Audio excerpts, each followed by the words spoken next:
পৃথিবীতে এখন পর্যন্ত সবথেকে উত্তম আবিষ্কৃত বিষয় হচ্ছে পরিবার। মা বাবা সন্তানের সংমিশ্রণে গড়ে ওঠে। পিতামাতা পরম যত্নে আগলে রাখেন তাদের প্রিয় সন্তানকে। পৃথিবীতে সন্তানের থেকে সুন্দর আর কিছু হয় না। একজন মা একটি সন্তান জন্ম দিতে গিয়ে ব্যথার সর্বোচ্চ সীমা অতিক্রম করে, কিন্তু নারীছেড়া ধনকে একবার কোলে নিয়ে সব ব্যথা ভুলে যায়। একজন পিতা সারা জীবন বিসর্জন দেয় সন্তানের বেড়ে ওঠা এবং গড়ে ওঠার পিছনে। পশুর দিকে তাকালেও দেখা যায় পশুটি তার সন্তানের প্রতি কতটা যত্নবান, কতটা আদরে রাখে।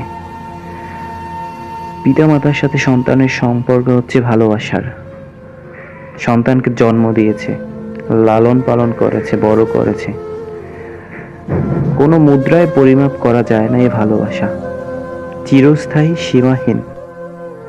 বলা হয়ে থাকে সব ভালোবাসা ফুরোয়, কিন্তু মাতা পিতার ভালোবাসা ফুরোয় না।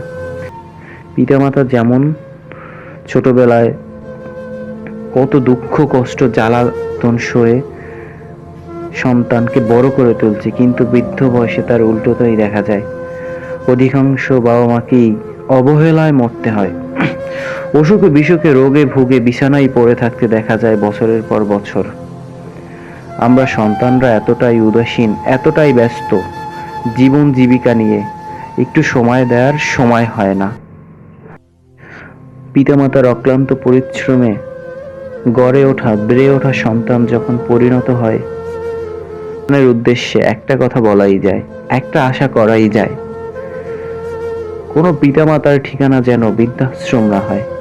তারা যেন তাদের শেষ বয়সটা তার নিজ পরিবারের সাথে, নিজ সন্তানের সাথে, নিজ নাতি নাতনির সাথে হাসি আনন্দে গল্পে কাটাতে পারে। তাদের জন্য যেন যথেষ্ট সময় রাখা হয়। ভালো থাকুক পৃথিবীর সকল বাবা মা।